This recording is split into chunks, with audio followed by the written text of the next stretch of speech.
Calvin graduated from the GBDA program at UW in 2020 and has worked at California-based HMBradley ever since.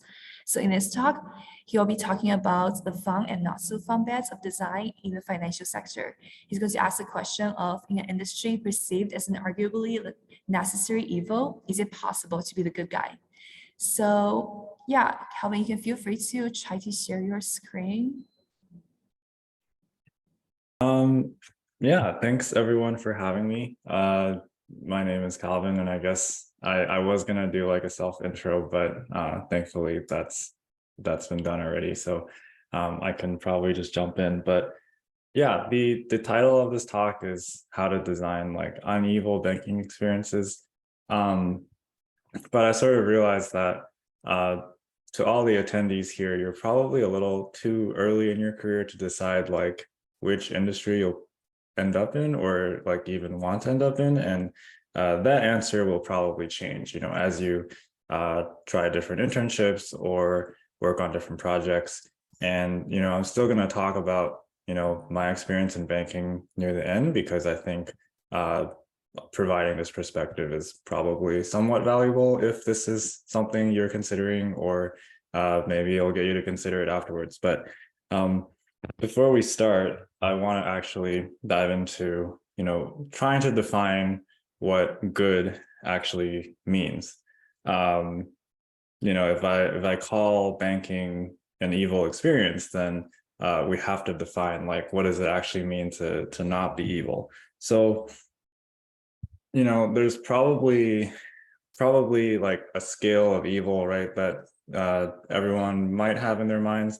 This is where you try to objectively sort, let's say in this case, companies, right? Like based on if they're good or sort of good, or if they're just like flat out evil, right? And if you know, put companies on here, right? Like you might see, oh, you know, Patagonia is like not allowing, you know, certain companies to like brand their stuff, right? Tom's donates whatever amount of shoes for every pair that they sell. Sure, these are like good companies. And then in the middle, you probably have like, yeah, these companies are sort of just there, like they're not necessarily good or bad, but they just are, right? Good-ish. Have the redeeming qualities, and they probably don't have too much, you know, dirty laundry at the moment. So they're just good-ish. And on the evil end of the spectrum, right? Like Nestle is always in the news for something.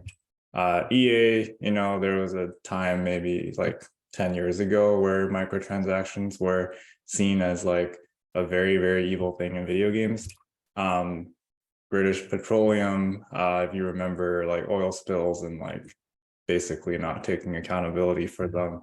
And depending on like the season, Meta might end up on this side of the scale, or they might end up somewhere in the middle. But I think, you know, right now they're probably perceived to be at this end of the scale. It doesn't really sort of always work like this though, because, you know, if you think about it, these companies will always move, right? Like if you talk about Apple using, you know, child labor, right? That probably moves them up the scale. And you know, maybe Patagonia does something one day and then also moves them down scale. So really, it's not like a scale at all, right? It's sort of like almost like a conga line where depending on the season, depending on current events, you know, different companies will be at a different place of perceived evil or badness, right? Like, I'm not sure what the age range in this audience is, but there was a time when Microsoft was seen as like one of the more evil companies in the world because of all of the antitrust and like monopolistic behavior that they were doing. Bill Gates was not as beloved as he was now, right? So it's all sort of gray, right? And because it's all sort of gray, like you have to sort of decide like, what does it actually mean? Like, what does good mean to you, like to you personally? Because you can be told something is good. Your friends will have opinions on what's good. You might agree or disagree, but at the end of the day, like if you're the one that's trying to find a job or trying to look for an industry to work in, you have to define this for yourself. And, you know, you have to ask yourself, like, what do you actually believe, right? For example, let's take an actual company, right? A firm slash Afterpay. They offer buy now, pay later loans, right? Like, so essentially you can finance like a retail purchase of a couple $100s to a couple $1,000s, and you can pay it off in installments. And on their website, right, they say, you know, oh, their mission is to provide like honest financial products, you know, no fees, like no, like, you know, it's not like a credit card, right? Like they're not here to try and profit off your mistakes. But like if you scroll down and read their fine print, right, like they can charge up to like 36% APR on a single purchase. So if you do the math, right, like if you buy like $1,000 thing and let's say the interest rate was 20% APR, that means at the end of the year you pay an extra $111 in interest. So you have to really think, like, are they sort of, you know, they claim to be credit for people who don't have access for credit, right? But you can also say, well, that's just taking advantage of vulnerable people and giving credit to people who, you know, may not be able to afford that extra spending power because they might not pay it back later.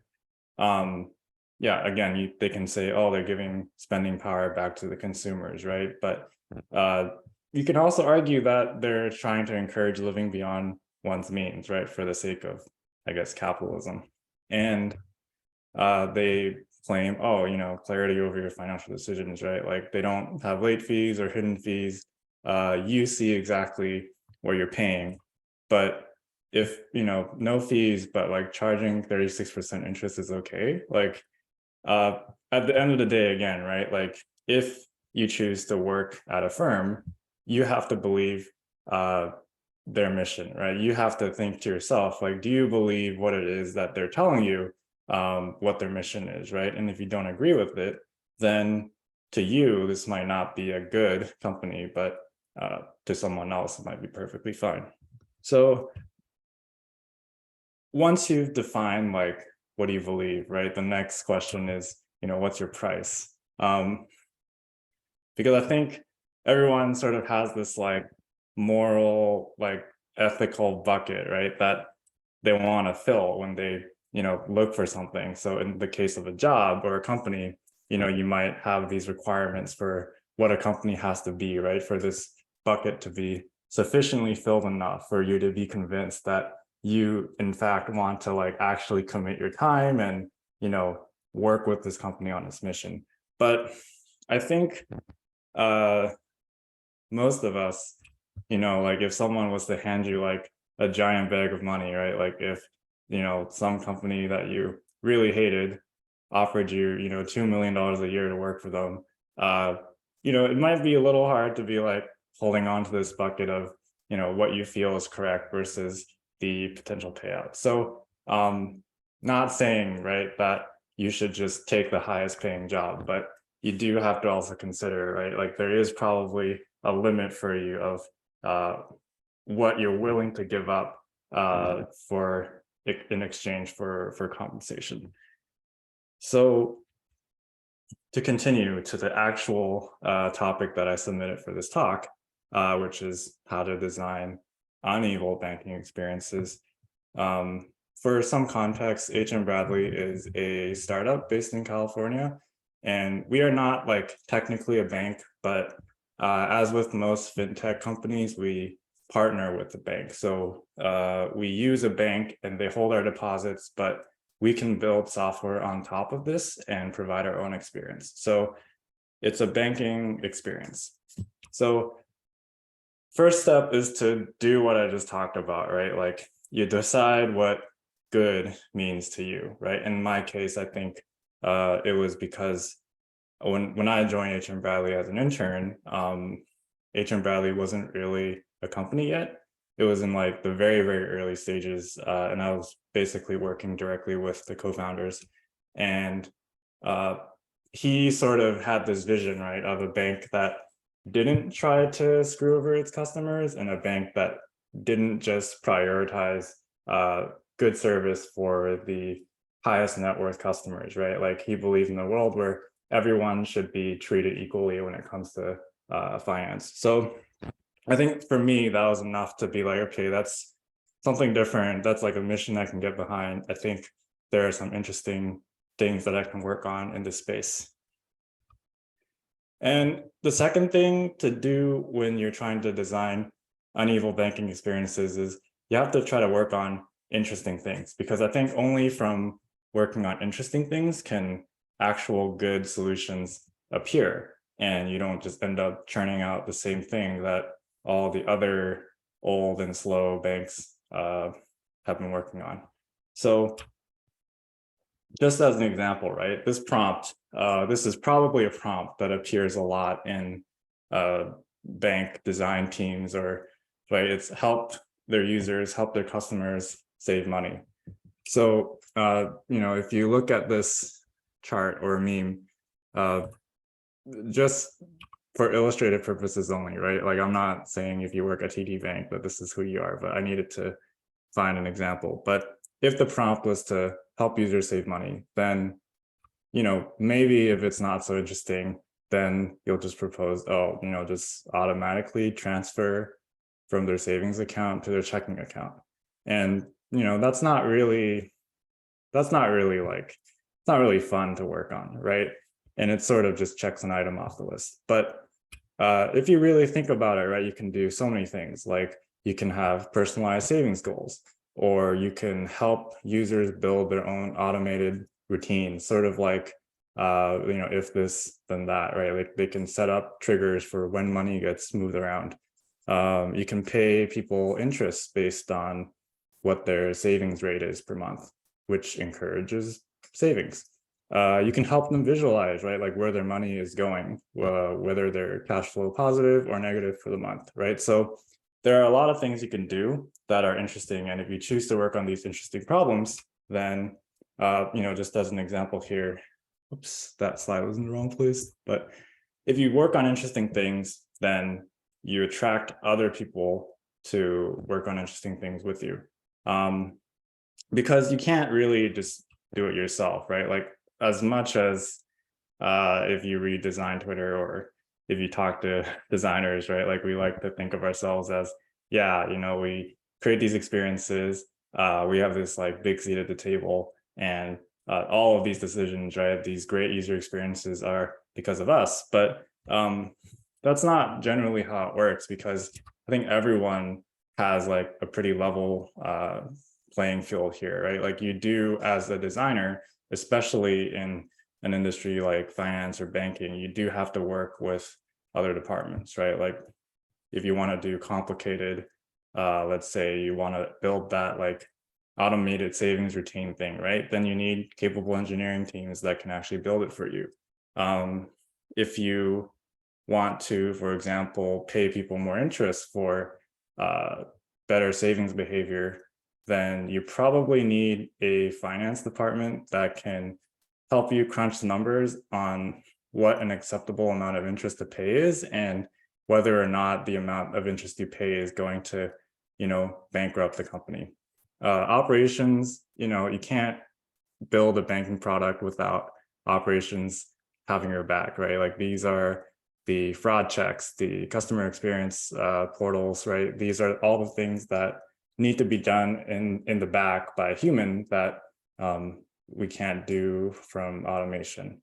And compliance, I think compliance in like every company, no one really likes to deal with, but compliance is actually very necessary to make sure that you don't design something that gets everyone else in trouble. And you do have to work with compliance to make sure that everything you put out is safe to put out.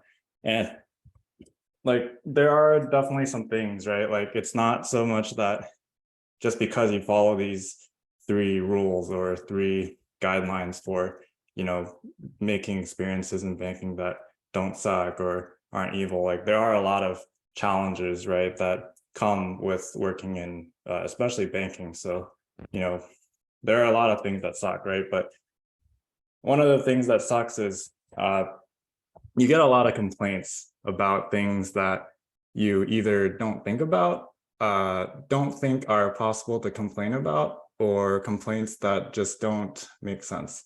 So in this example, right, this is an interest rate progress tracker for, you do a certain amount of things and then you can earn more interest, right? And these are very simple requirements that we're like, all right, we can put this out and see how it works, see if people will actually do these things, right, to earn more interest. You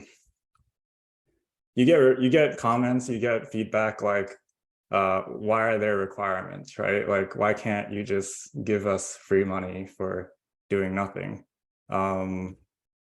People are going to say stuff like, I don't want this other product that's required to get this interest rate. And I mean, that's pretty fair. But you also get people that, say, oh, I can get 8% from crypto. Why would I put money in your platform when I only get 4%? I don't think any crypto people are in the room right now with what's happening lately. So this one's actually a little easier to address nowadays. You get stuff like, X bank is offering this other interest rate, right? It's slightly higher or slightly easier to attain interest rate.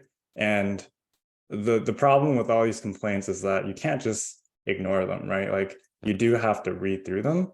But what sucks is you can't exactly argue with the people or try to explain yourself for these pieces of feedback, right? So what generally happens in a customer base for I think most consumer products is, you have on one end of the spectrum, right, very vocal, sort of I don't want to say that users are dumb, right? But there are some users that are definitely a little dumb.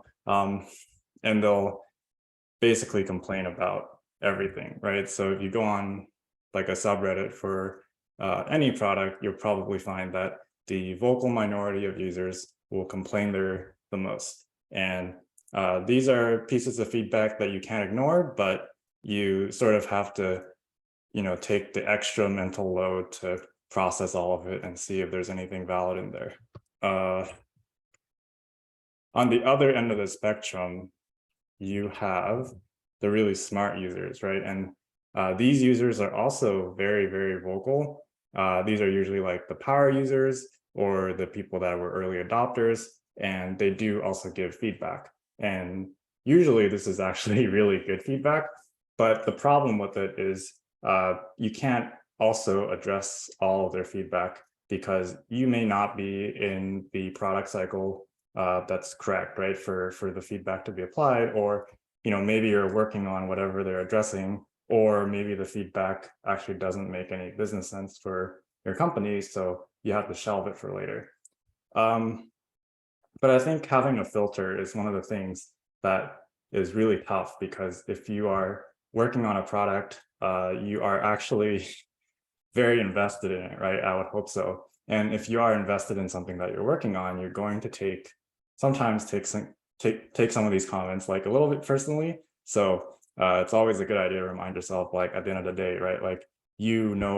Still know more than the users that you're designing for, because you're actually working on this thing. So the decision, you have to be confident that the decisions you make are in fact the correct ones. Next slide. So really, it's sort of you can't save everyone, right? You're building your thing on the left, and you might ignore or have to ignore some users. Maybe there are users that just don't have enough funds, right, every month to earn the correct amount of interest. And there's really nothing you can do about it, because that's a problem that is beyond what you can, your scope, right? But you have to be okay with saying that, if you can reach 80% of the users, then that's okay. Maybe the last 20% will eventually migrate over.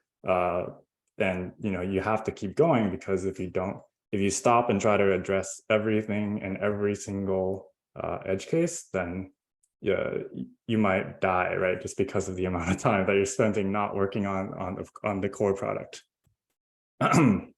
So another thing that sort of sucks is compliance. I really appreciate compliance, but it really does put the brakes on design a lot. So in this screen, this is just the screen where someone hasn't opened up their like checking account yet.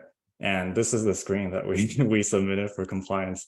And you get comments like, basically these are all things, right? And there are more, but I just put a few on here where they're like, oh, you have to make sure that the footer says this, you have to add this footnote. And one change that they approved maybe a week ago, a week later, they might deem it too risky and sort of backpedal on it. So it's never a safe bet with compliance that you'll get something through just because they approved it a week ago, because they are still human, right? And they can't remember every single decision they've made. But it's almost like a boxing match, because you can't just, as a designer, accept every single compliance change, because if you did, then your footer would be basically half the height of the page. You'll have footnotes everywhere, and the language will stop reading like human language, and they'll start reading like legal text, right? Which is not what you want for a consumer-friendly product. You get comments like, if you write almost there for an onboarding, I got a comment that was like, please delete almost there, because the applicant is not almost there. I think they were like 2 steps away from finishing onboarding, and this is like a comment that you get. So yeah, sometimes this is the stuff you have to deal with when you work in banking. And I think it's all worth it though, because at the end of the day, right, like I know that what I'm working on is actually helping people because of the feedback that we get, right? If you work for a bank and the feedback that you get doesn't reflect this, then it's probably not your fault, right? Like I think part of it is, yes, you have to find a company that you agree with, that you think is doing good according to you. But the other part of it is knowing that it's not just you working on this, right? Like there's teams of people that are involved, and everyone has to put the effort in to make sure that you're all moving in a direction that fits your definition of good. So yeah, sometimes it's not always fun and games, but I'm still here, like at this company 2 years later, because I still think there's more that I can do. So yeah, I think my time is almost up, but I'm leaving some time for questions. So not sure. Slido? Yeah, there are some questions on Slido already. So if you I'll want stop to sharing answer. then. All right. Yeah, thank you. And stop sharing. So Slido, first question, what aspects of your university experience has helped you be successful in your current role? Any courses, clubs, networking, etc.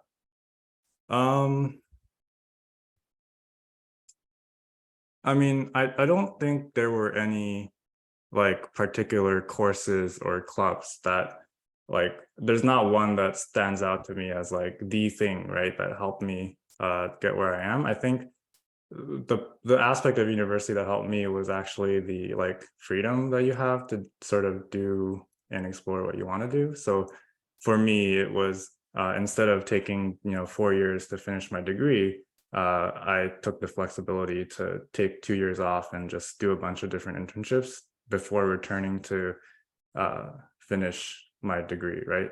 So that sort of gave me the perspective I needed to work at a bunch of different companies and be like, okay, this is something I like, this is something I don't like. And I think that really sped up the process of helping me find somewhere that I wanted to work, right? Instead of doing this as like a full-time employee, right? Where you can't just leave a job. You can't leave a job in like a good way after 4 months. As an intern, you have the flexibility to do that. So I think just being a student in general basically affords you like a ton of leeway to try whatever you want in a, I wouldn't say risk-free, but it's a pretty close to risk-free environment. Second question, what experiences has HMBradley designed to prevent users from accruing more interest? I'm assuming that you're talking about credit card interest, and well, I'll just say that, like, in terms of our actual credit card portfolio, we have very, very few people who carry a balance each month. One of the things that we've designed to help people from, like, accumulating credit card debt is to basically encourage the fact that if your cash flow per month is positive, then it helps you earn more interest, right? And to have a positive cash flow, it means like more cash has to come in than it goes out. So that will encourage people to basically not spend right beyond what their income is per month to help them earn more interest. So interest is sort of good and bad depending on like what product it's for. Credit card interest is bad. Bank account interest is good because you're actually getting money. What do you do if you end up working in an industry that ends up being evil? How do you pivot, shift, or reevaluate your job / role? I mean, I don't know if I'm qualified to answer this because I haven't worked anywhere yet that like turned out to be evil. But I think you sort of have to do what I basically said at the beginning, right? Which is figure out like what are the things of this company that you personally, don't agree with or agree with, and look to see, are there any other companies that fit your definition of what you find like acceptable in terms of good versus bad. I think a great example actually is Meta. So my fiance did an internship there this summer, right? And going into it, she sort of was like, oh, like, Meta in the news, like people are not saying it's like a good company, like they're doing a lot of bad. But once she actually got there and she like saw or talked to people that worked there and learned about what they were, what some of their, practices were, she sort of started to reevaluate, right? Like based on new knowledge, right? Like, does she still think Meta is evil? And the conclusion was no, because what the news says is very, very different from what the actually working at a company is like. So again, part of that is just, you can't just listen to what other people tell you, because it's never the complete picture, right? Like everyone's perspective is going to be missing some knowledge that you'll get if you are working at the company itself. I think one more question, Rachel. What's your framework for when to move on to the next role? Yeah, so this is actually a great question because currently at work, we started in 2018 as a company, and recently there have been a good number of employees that were pretty early, and they actually left the company because they felt like either their time here was done or they felt like they just wanted to try something new.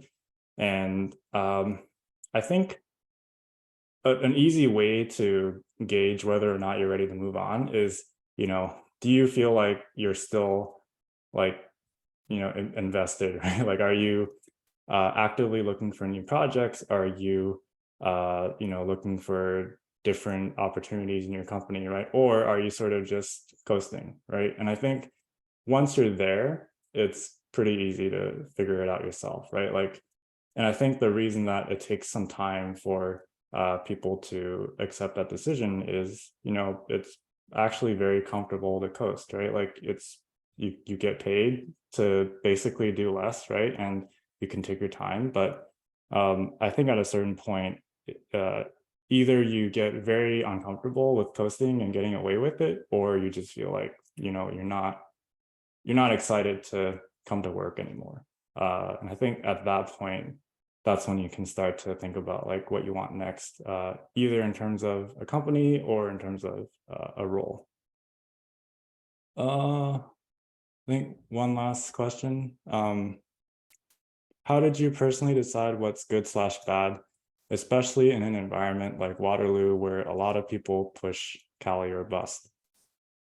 Well, I mean, Cali or bust, right? technically, right, if you work for some random startup in California, like you technically went to California, right, and you didn't didn't bust. But in terms of deciding what's good or bad, that for me it was just a matter of actually, you know, A, working in a lot of different places, and B, talking to a bunch of different people that worked in different industries. Because I think when you're in school, right, you're sort of exposed to a certain amount of knowledge, right? And you can hear about different companies, you can read about what it's like to work at different companies, but those are just someone else's perspective, right? A good example is if you work at a big company, like say, like Microsoft, right? You can have a great internship experience because the team you're on was good, or you can be, you know, on a really bad team and the internship experience is horrible, right? And if you talk to two different people, you're going to get two different perspectives on it, and you won't know if it's actually good or bad unless you do it yourself. So I think for you yourself, right, like, yes, people are probably going to push the whole like Cali or bust thing, and I'm still surprised that they do this like 8 years later. But as hard as it is, you do have to sort of just ignore it, right, and do what, you know, makes sense for you. And if it takes you longer to get to California, or like if California isn't even your goal, right, that's totally okay, because that's the whole point, right? Like it's your career, right? It shouldn't be someone else's opinions that decide for you what you should do. I think I'm over time now, but thank you everyone for having me, and thank you UWUX for hosting. And if you have any questions, you can feel free to, I'll just pop it in the chat. Yeah, thank you so much, Calvin, for your talk. And if anyone, of course, have any more questions, feel free to reach out to Calvin after the chat as well.